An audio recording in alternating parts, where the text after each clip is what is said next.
C'est des joueurs ivoiriens qui jouent pour la sélection du Mali. France-Algérie, c'est un peu compliqué, tu vois. Au bout d'un moment, il faudrait faire des règles claires. Ça se fait de plus en plus de jeunes binationaux jouant pour l'équipe espoir. Le Maroc, ils sont les pionniers sur ce truc-là. Quand je pense à Gouiri, je suis mort. Il est resté 15 ans en équipe espoir. Imagine si Lamine Yamal il a joué pour le Maroc. Oh, la canne, ça serait noir. Qu'à la Sunday League, on va pas taper en sélection parce que tu joues à Liverpool. Vraiment, les binationaux qui font ça, je les déteste. Monsieur Molina, il faut aller au bout.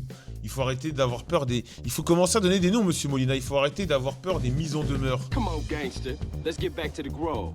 Bonjour à tous et bienvenue. Les joueurs binationaux C'est intéressant ça, les joueurs binationaux, étant donné que je suis... moi j'ai la double nationalité. Voilà, moi je suis français et ivoirien, j'ai la double nationalité. Mettez des likes. Et c'est un truc qui m'intéresse beaucoup. représentent un enjeu majeur dans le football moderne. Ah ouais, le t-shirt, regardez. On en parle depuis quelques années, mais il y a une quête mondiale et j'avais pas effrénée cramé. à la recherche de ces potentiels binationaux, voire trinationaux de plein de fédérations. Non, lui, L'Indonésie, il se sape tellement chez Uniqlo, lui. Waouh. Curaçao ou le Suriname notamment ont complètement bouleversé leur équipe nationale ces dernières années. Parce que le phénomène, il ne concerne pas uniquement les relations entre l'Afrique et l'Europe, loin de là. On rappelle qu'il y a notamment des cas intra-Afrique, principalement entre le Mali et la Côte d'Ivoire. C'est vrai. Mais nous c'est encore pire. Nous, le Mali-Côte d'Ivoire, c'est encore pire. Parce que, en gros, je vous explique le cas du Mali-Côte d'Ivoire. C'est pourquoi je vous dis que c'est encore... vulgairement dit, c'est pire, c'est pas pire, c'est pas... Il n'y a pas mort d'homme. Mais c'est qu'en fait, c'est que... en gros, il y a beaucoup de joueurs maliens. Il y a beaucoup de joueurs ivoiriens qui vont... admettons, je vous fais un cas, je vous fais à peu près le même cas en France. Il y a beaucoup de joueurs ivoiriens. Par exemple, on va prendre la France, c'est comme si tu étais français. Et à l'âge de, je sais pas, 14-15 ans, tu vas faire ta formation... en Belgique, et on te naturalise, vas-y, on te naturalise, on te met en sélection. Non, c'est des joueurs ivoiriens qui jouent pour la sélection du Mali. Bah, Bissouma, le meilleur joueur du Mali, c'est un Ivoirien. Bissouma, l'Ivoirien. Et il est naturalisé malien. Tu vois, il y a beaucoup de... Parce qu'en fait, il y a beaucoup de centres de formation, donc ils ont des bons centres de formation au Mali aussi. Ouais, d'Argelès, pareil. Non, mais il est ivoirien.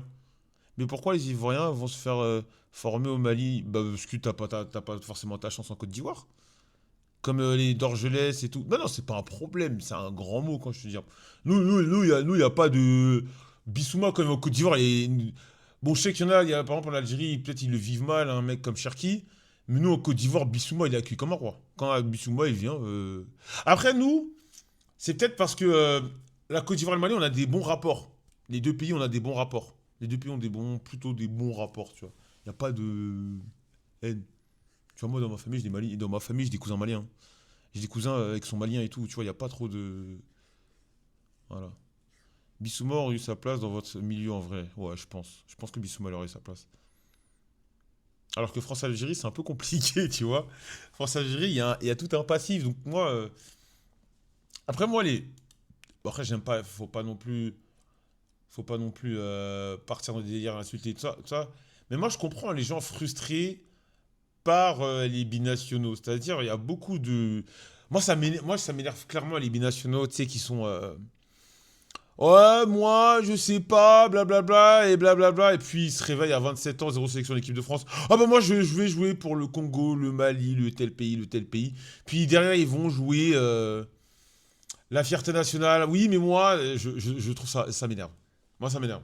Et moi, ça m'énerve, le cinéma de ces mecs-là. Moi, le cinéma de ces mecs-là m'énerve. Et moi, c'est les fédérations qui vont chercher ces mecs. Moi, ça m'énerve. Pour moi, au bout d'un moment, il faudrait faire des règles claires. Et de toute façon, tout le monde y gagnerait. Les équipes nationales africaines y gagneraient. Soit, dès le départ, tu joues pour nous, soit tu dégages, soit on t'appelle pas. Si on t'a appelé, tu veux pas venir, tu viens plus derrière. Même si on est en galère, tu viens pas. Comme ça, tu fais ton choix, tes trucs. Mais est-ce que l'Algérie n'a pas plus besoin de Cherki que la France en vrai? Oui, potentiellement. Moi, j'ai jamais vu autant de virulence que pour des cas comme Cherki ou Adli. Non, après, tous les pays, non. Non, tous les pays, non. On a eu Timou Bakayoko, ça a fait 2-3 vannes, mais les gens ont lâché l'affaire. On a Doué, mais Doué, les gens sont contents pour Doué, bah tant mieux. Non, la Côte d'Ivoire, mais on a des binationaux, on en a eu, mais jamais eu. On a Koné. On a Koné, qui est ivoirien, en équipe de France. Et voilà, il n'a pas joué pour la Côte d'Ivoire, bah tant pis tant pis. Mais il n'y a pas eu d'insultes ou de. Qu'est-ce que tu me racontes? Est-ce que tu penses que Zidane va faire venir les franco-maghrébins en équipe de France? Bah, ils viennent déjà, frère. Ils viennent déjà. Ouais, Goury, il voulait pas lâcher l'équipe espoir et tout. Goury, il avait 137 sélections en équipe espoir. Il voulait pas lâcher. Moi, je dis, Bellec, c'est une histoire de sous pour coffrer plus certains contrats que d'autres. Non. Mais après, il y a un truc qui me plaît avec la fédération ivoirienne, même si la fédération ivoirienne. Ouais, mais Croupi, je pense qu'il va pas jouer pour la Côte d'Ivoire. Peut-être que je me trompe. Mais Croupi, j'ai l'habitude, Croupi, il a le discours du mec qui attend sa place en équipe de France. Croupi, on parle de Croupi qui est meilleur buteur de Ligue 2 là.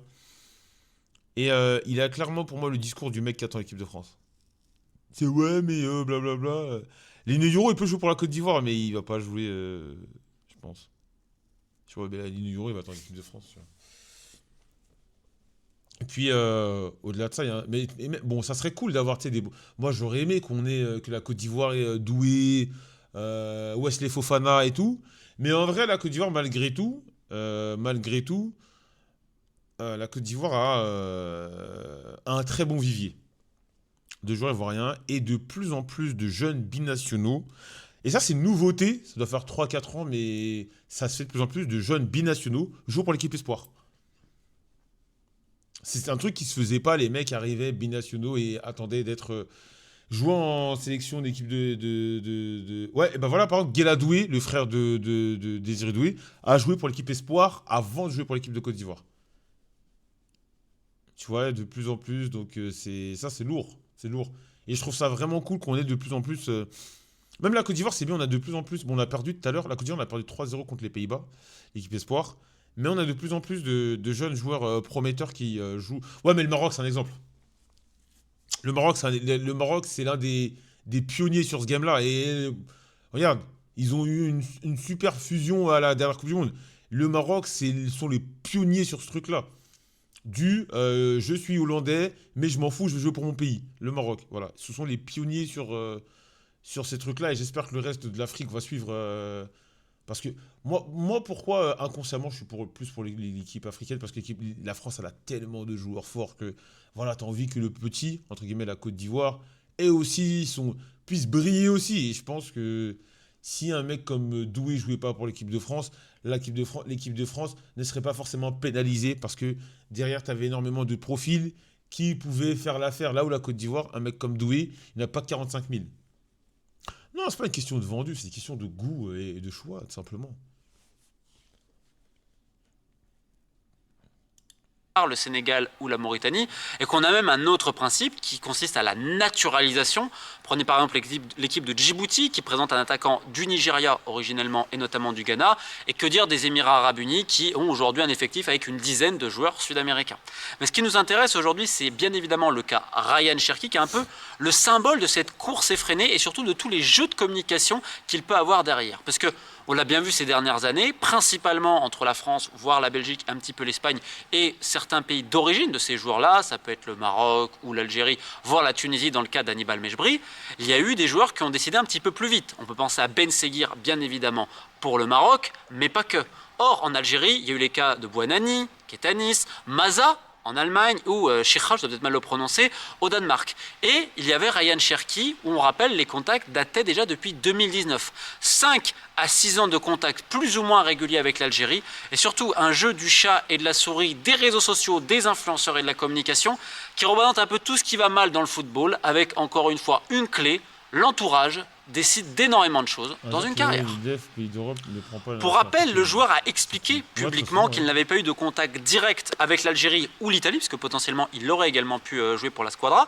Et donc ça a énervé énormément de monde à la Fédération algérienne de football, parce qu'on a eu l'impression qu'on s'est fait un petit peu balader. Globalement, le point de vue algérien, c'est de se dire que le clan Cherki a utilisé l'Algérie afin de mettre la pression sur l'équipe de France pour que le joueur soit sélectionné.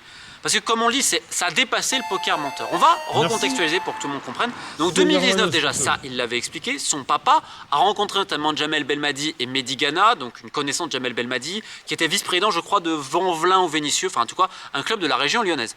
Sauf qu'à l'époque, vous doutez bien, Cherki n'était pas encore prêt évidemment pour jouer avec une sélection, il était encore très très jeune. Et ce qu'il faut savoir aussi, c'est que oui, on a parlé au papa, mais le papa, c'est pas réellement lui qui a le plus d'influence sur la carrière de son joueur. La maman, par exemple, en a beaucoup plus. Okay. Donc ça, c'est une première donnée. Les années suivantes, il y a eu des contacts, mais c'était sporadique, indirect. Ça n'a rien à voir avec les cas d'Oussem Aouar et Nabil Fekir. Ouais, Oussem Aouar, par exemple, Jamel Belmadi également l'avait rencontré. Oussem Aouar et son frère Brahim, qui s'occupaient un petit peu de sa carrière, ils étaient clairs. Ils visaient d'abord l'équipe de France, très clairement. Et rien à voir, mais moi vraiment l'équipe d'Italie. Mais tu sais que même l'équipe d'Italie qui gagne l'Euro, je la trouve pas folle, mais l'équipe d'Italie, oh putain de merde. Finalement, des années plus tard, Aouar a joué pour l'Algérie, mais à l'époque il était très clair. Il avait une démarche plus transparente. Il n'a pas laissé espérer certaines choses à l'Algérie. Et il y avait aussi auparavant le cas de Nabil Fekir, sachant que le papa et même le joueur étaient très intéressés pour jouer avec l'Algérie. Je crois même qu'il avait reçu une pré-convocation avec les jeunes U20, mais il avait une blessure au dos, il n'avait pas pu y aller. Et surtout, Fekir avait dit oui à une présélection. Fekir avait été présélectionné par l'Algérie du temps de Gourcuff et il avait même entamé des démarches administratives, notamment pour le passeport algérien. Donc il y avait une véritable volonté du joueur et du papa, puis après vous savez ce qui s'est passé, ces fameux rendez-vous, certaines pressions aussi pour la carrière du joueur. Finalement, il jouera pour l'équipe de France, mais on est sur des cas complètement différents. Donc même Gouiri, Gouiri c'est pas du tout pareil. Gouiri se concentre un petit peu, on va dire, sur les bleuets, etc. Il voyait, puis ensuite il y a eu certains épisodes. Quand je pense à Gouiri, je suis mort. Il est resté 15 ans en équipe espoir. On va dire à Clairefontaine, ce qui a accéléré sa décision, mais ça a pris beaucoup de temps. Mais on va dire que le clan Cherki a quand même blessé davantage la porte ouverte à l'Algérie lors de certains contacts indirects. Je m'explique. L'Algérie a essayé de puiser dans sa diaspora depuis quelques années. Ils avaient notamment lancé FAF Radar. Donc FAF, c'est la Fédération algérienne de football, Radar. Ouais, il y avait 4 personnes notamment, dont le frère de Brahimi. Donc ils essayaient de sillonner, etc. Et en fait, il y avait une concurrence derrière, parce qu'il y en a plein qui voulaient récupérer le poste. Notamment avec une page Facebook, les talents algériens. On aura le temps d'y revenir. Donc il y avait FAF Radar à un moment donné. Puis vous savez que la fédération, il y a eu beaucoup de changements et tout. Ce qui fait que du coup... j'ai une question. Ça c'est une vraie question que j'ai posée. Allez frérot, vous sentez... Si je peux... Bref. Est-ce que... Bon, il y a des binationaux dans le chat. Il y a forcément des mecs qui ont des parents ivoiriens, togolais, maliens, sénégalais. Bref. Est-ce que vous aussi, dès que vous voyez un joueur de foot qui a un nom de famille susceptible d'être votre pays, vous allez vérifier s'il est du pays de votre pays. Et en espérant qu'il aille rejoindre la sélection. Moi, dès que je vois un mec et il a un nom qui me semble ivoirien, mon premier... Ah bah ça fait plaisir que tout le monde pense oui. Mon premier réflexe, c'est d'aller sur Google, vérifier, et s'ils mettent pas, je mets le nom du mec plus origine. Pour voir si c'est un potentiel mec qui sera potentiel sélectionnable. Voilà. Et souvent, je vois... ah, lui, ok, d'accord. J'ai jamais eu ce problème, c'est français-allemand. Wesh, mais vous êtes des malades. Non, non, mais en fait, c'est... Mais après, je le dis, le fait d'être binational, c'est trop une particularité. Enfin, on n'est pas des super pouvoirs non plus. Mais en fait, tu développes un double amour. Et en fait, souvent, quand tu es binational en France, surtout au niveau foot, ton deuxième pays, il est moins fort. Parce que la France, c'est une des meilleures équipes du monde. Ton deuxième pays est moins fort. Donc, tu as souvent ce truc du... J'aimerais bien que tel joueur aille dans mon deuxième pays pour le rendre meilleur. Là où l'équipe de France sont douées, elle sera quand même là, tu vois. Je parle du point de vue. Sans les joueurs, moi je suis ivoirien, mais sans les binationaux ivoiriens, l'équipe de France elle est encore là. Elle sera au top. Je t'ai juste dit, alors que la Côte d'Ivoire, avec les binationaux seraient bien meilleurs. C'est trop bien d'être binational africain, Europe, tu kiffes de fou l'euro et la canne. Côté des Cherki, on n'a jamais eu le même interlocuteur. On a parfois parlé à Bilal Ghazi, ancien journaliste de l'équipe, très proche Cherki, qui travaille. France-Côte d'Ivoire, je suis tellement pour la Côte d'Ivoire, je vais t'expliquer pourquoi. Demain, il y a France-Côte d'Ivoire, la Côte d'Ivoire prend 10-0. La Côte d'Ivoire prend 10-0.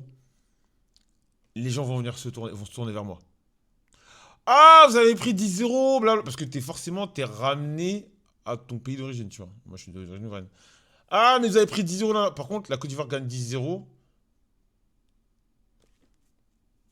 Ah, c'est juste la honte pour la France, tu vois. Ils vont dire, ah, vous avez perdu, mais ça s'arrête là, tu vois. Je sais pas si tu vois. Après, c'est très différent, c'est très particulier parce que t'as beau avoir grandi en France et tout, nanana, ton éducation est ivoirienne, tu manges ivoirien, ton père, ta mère sont ivoiriens, ta première culture, c'est là. Parce que beaucoup ne le savent pas, mais quand t'es binational, ta première culture, c'est celle de tes parents. Ah, c'est après, quand t'arrives à l'école, tu commences à t'acclimater à des trucs et tout, mais ta première culture, c'est celle de tes parents, donc forcément, t'es plus ou moins attaché à la culture de tes parents, attaché à la culture d'origine de tes parents, tu vois. Et quoi qu'il arrive, t'es un peu plus attaché. Pourquoi? Quoi que tu fasses, tu es toujours ramené, que ce soit positivement ou négativement, t'es ramené à ton origine. Ton origine. Tu vois, euh, ça peut être du A, voilà, dans ton pays, assis, A, au, si on va dans l'extrême, au raciste, tout simplement. Ah, gars, on mange pas de bœuf bourguignon, la baraque, c'est couscous tiède, moi des sous. Il y Ouais, avait bien que, sûr, bien notamment sur sûr. la communication, C'est clair. etc. Il y avait des échanges un peu Ah, t'es avec la libanais famille. Donc, comme ivoirien? je l'ai dit, le papa, mais c'est pas réellement lui qui a le plus d'influence. Il y avait également un de ses frères, Adel, qui, alors, on va dire, essaie aussi et a une certaine influence autour de sa carrière, qui, on va dire, assez présent à ce niveau-là. Mais je rappelle que c'est la maman qui a beaucoup d'influence. Tous les gens de l'Olympique Lyonnais vous le confirmeront. Comme pour tant d'autres joueurs binationaux, on ne ferme les portes à personne. C'est-à-dire que Cherki, ok, section équipe de France jeune, Oh, je suis venu. mais on ne dit pas non forcément. Et ça, alors, pour le coup, tout le monde fait ça. Donc les années passées passent. Le problème, c'est qu'en Algérie, on va changer d'interlocuteur, parce que Fafradar, ça va être fini. Ensuite, ça va être Ouais, donc ça. Monsieur Morsen, qui s'occupait notamment de la page Les talents d'Algérie ou Les talents algériens, j'ai un doute, qui était sur Facebook. Il y avait une petite rivalité à ce niveau-là.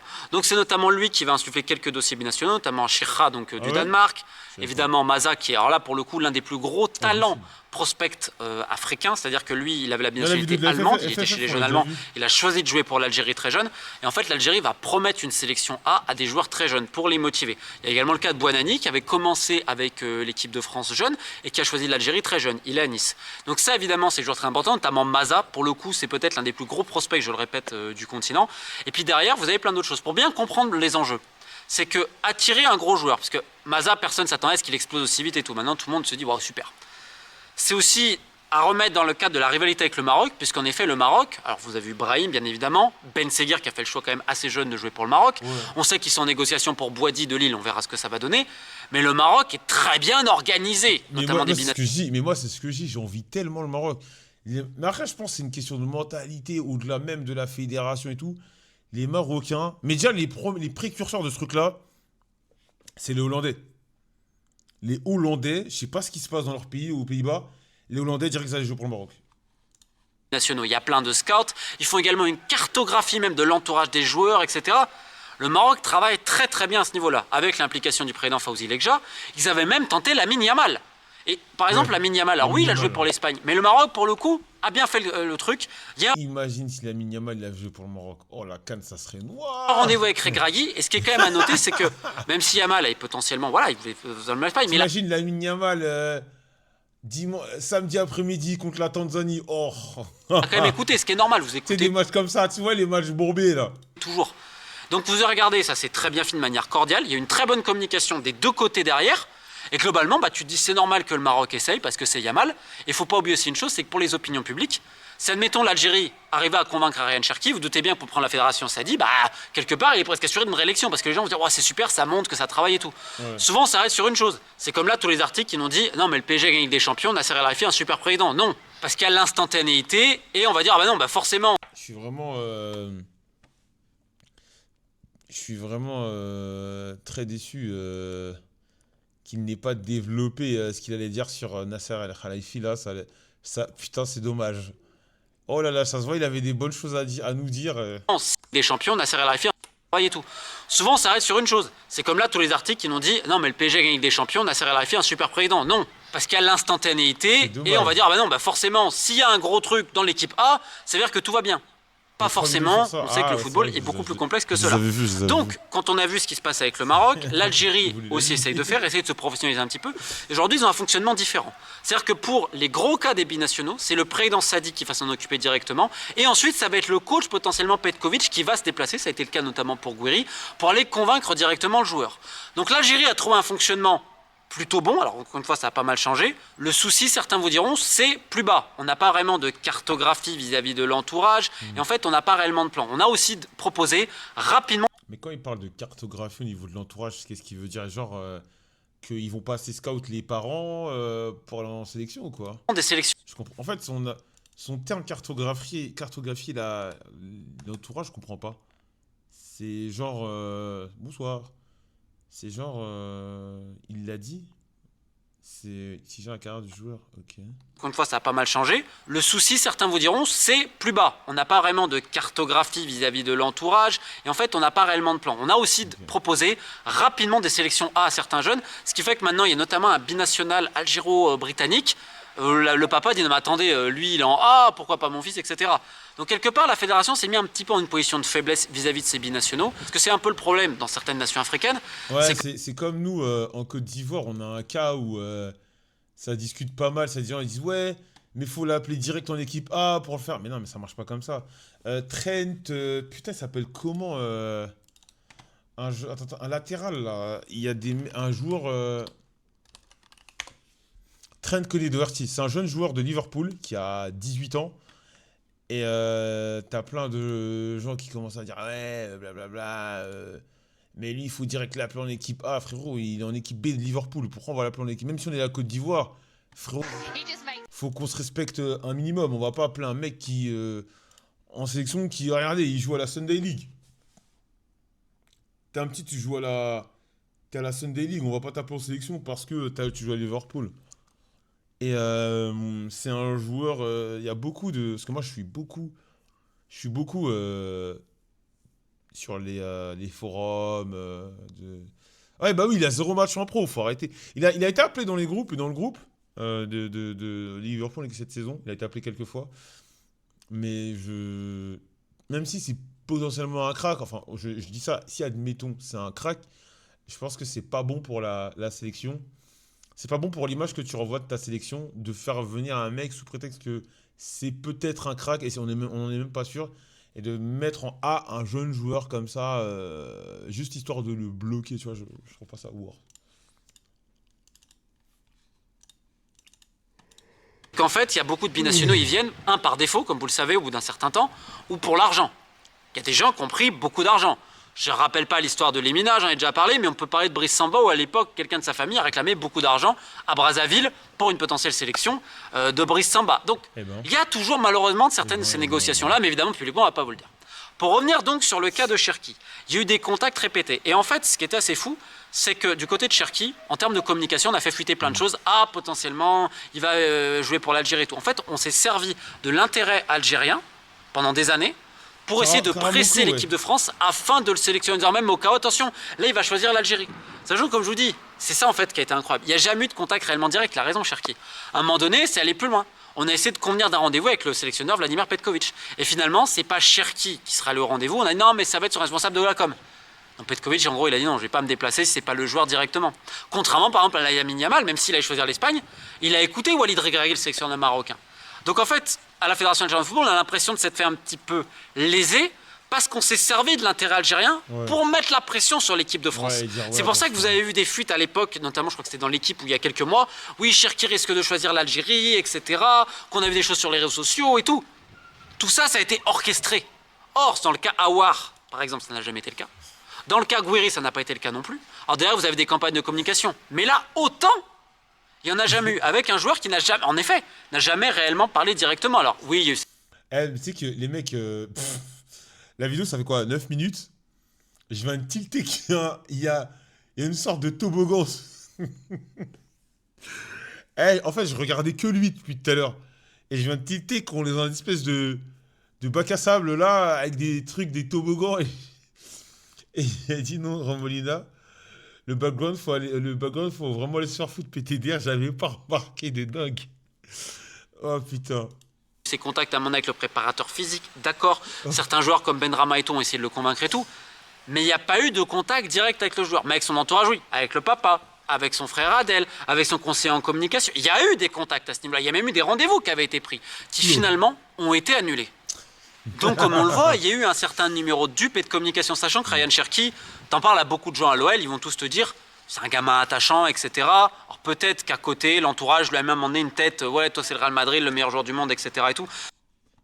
Après, moi, par rapport à cette take-là, et j'ai pas attendu le match d'hier pour le dire ou le penser, mais le Ryan Cherki, au Real Madrid, pourquoi pas? Pas en titulaire, bien entendu. Pas en titulaire, bien entendu, mais c'est un mec, je pense que au Real, tu l'emmènes là-bas, tu lui laisses quelques temps, le temps de s'acclimater, de se mettre au niveau, mais il a sa place. Après, non, je sais pas, tu penses pas? Moi, Cherki, comment ça, pas titulaire? Il est encore jeune, faut attendre.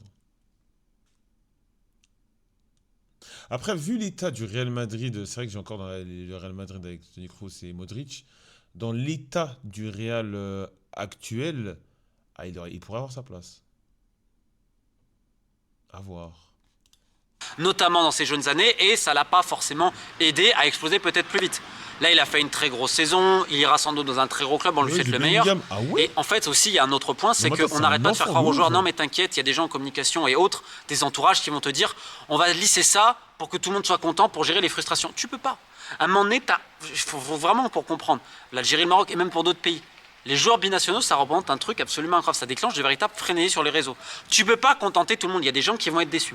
Par contre, à un moment donné, il faut faire preuve quelque part de transparence. Et globalement, ça a toujours été un peu l'équipe de France. Et au cas où, si jamais ça va pas, c'est pour ça que tu fermes pas la porte à l'Algérie. Et bah quelques années plus tard, tu vas dire, ok, bah je vais aller en Ouais, Algérie j'ai changé pour te d'avis, retrouver au moins avec une sélection nationale. machin. Donc vous comprenez un peu le but et on va pas jeter Moi, la. vraiment, les binationaux qui font ça, je les déteste. Les mecs qui sont, oui, je suis prêt à rejoindre la sélection, casse-toi de là. Avec tout le respect, il y a un joueur en Côte d'Ivoire, on a eu un cas de figure un peu comme ça. C'était Thiemoué Bakayoko. Je sais pas si vous vous souvenez, pardonnez-moi. Thiemoué Bakayoko qui a été champion de France avec Monaco, bon, ça va vous parler, qui a joué à Chelsea, Milan et tout. Thiemoué Bakayoko. Et il avait un peu de prétention. Il disait, ouais, mais moi, quand l'équipe de Côte d'Ivoire voulait l'appeler, c'était vraiment, il nous snobait de malade. Et là, j'ai vu il y a pas longtemps qu'il avait fait une interview où en gros, il faisait un demi-appel du pied. Il faisait ouais, et pour le coup, il se la racontait. Tu sais que tu peux refuser parce que tu as des préférences pour l'équipe de France. Il n'y a pas de problème. Il n'y a pas de problème. En soi, il n'y a pas de problème. Moi, je suis pas dans l'optique ou dans le délire de. Si un mec privilégie l'équipe de France ou une nation européenne, oui, c'est vendu. Non, il y a des mecs qui ont des intérêts. Puis même parfois, et on va se le dire, parce que vu que vous aimez qu'on se dise la vérité, parfois les fédérations africaines ne sont pas les plus sérieuses et je peux comprendre que les mecs n'aient pas envie de jouer pour la sélection africaine. Et pour moi, c'est pas une critique ou c'est une réalité. Souvent, le problème, très souvent, les problèmes en sélection, dans les sélections, très souvent sur notre continent, malheureusement en Afrique. Bref, mais c'est pas grave. Et donc, je peux comprendre que certains ne veuillent pas rejoindre les sélections africaines. En revanche, tu peux pas venir être arrogant, comme Tim Bakayoko, et dire ouais, mais moi, je veux pas jouer, non, non, non, moi, j'attends que l'équipe de France, nanana. Et quelques années plus tard, dire ouais, mais moi, si on m'appelle, je viens. Bah non. Bah non. Parce que vous me parlez de Haller, mais Haller c'est très différent. C'est juste, il a jamais publiquement trop parlé de dire ouais, moi je veux pas là du tout l'équipe de France. Et là, il avait une préférence pour l'équipe de. Mais en fait, là, c'est la manière dont tu présentes la chose. Il n'y a qu'à voir les déclats d'Elimina et Oba sur le Gabon. Les clubs européens poussent leur binational à choisir un pays européen pour leur carrière. Bah, c'est pas faux. Hein. Je peux concevoir aussi. La pierre aux joueurs, je veux dire, c'est un peu le mieux du foot. Et contrairement à d'autres, lui, il n'a pas réclamé de l'argent. Parce que je répète que certains, des amoureux de leur pays d'origine, c'est parce qu'ils ont pris un gros billet. Une voiture de ci, de là, où la famille a fait pareil. Parce que le souci, c'est que ça suscite une véritable frénésie. Et si tu joues pas pour ton pays d'origine, certains vont dire t'es un traître, etc. Et tout. Il y en a beaucoup qui ont peur aussi de toutes ces insultes et tout. Ce qui fait que ça rajoute une pression. Alors qu'au final, ce choix, il appartient qu'aux joueurs Je terminerai là-dessus d'ailleurs parce que vous voyez beaucoup de posts sur les réseaux sociaux où on a l'impression que certains sont fiers de leurs origines, de leur religion, etc. Réellement, souvent c'est du fake. C'est simplement pour plaire aux gens, pour dire vous avez vu ça fait bien, ça fait un mec humain, etc. Je suis pieux. Bon, après, ça, c'est dans beaucoup de domaines, hein, les gens. C'est dans beaucoup de domaines, les gens sont fake et tweetent et disent ce que la masse veut entendre pour être bien vu. Je suis ici, je le vois Il nous apprend rien là. C'est juste la vie et la démagogie, mon pote. notamment dans les MMA aussi. Tous les mecs, t'as l'impression, ils sont tous des croyants bien pieux. Et donc c'est juste De qui parles-tu? Parce que des croyants francophones, il n'y en a pas 40. Enfin, il y en a, mais c'est forcément un gros nom. Monsieur Molina, il faut aller au bout. Il faut arrêter d'avoir peur des. Il faut commencer à donner des noms, Monsieur Molina. Il faut arrêter d'avoir peur des mises en demeure. Vous avez de l'argent. Vous avez de l'argent. Il a step up en termes de caméra. Vous avez de l'argent, monsieur. Tu vois. CSC. Ah non, t'es un mytho. Moi, généralement, je name drop, moi. Sauf si je sais que un mec peut se faire harceler. Je name drop pas, mais je name drop généralement. juste parce qu'en fait, ils ont compris que ça leur permet d'avoir une capitale sympathie. Et ça, c'est absolument terrible. Et on le voit aussi sur la binationalité. C'est-à-dire, à un moment donné, on va se découvrir un amour immodéré pour son pays d'origine et tout. C'est surtout pour un truc d'image, pour les gens.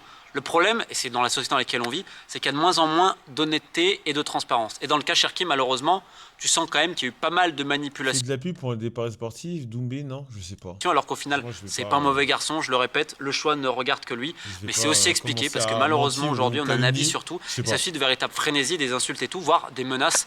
Alors qu'au final, on va quand même pas l'oublier, c'est juste un choix personnel d'un gamin qui aime le foot et qui a souhaité jouer pour l'équipe de France. Et franchement, c'est sa vie, ça ne regarde que lui.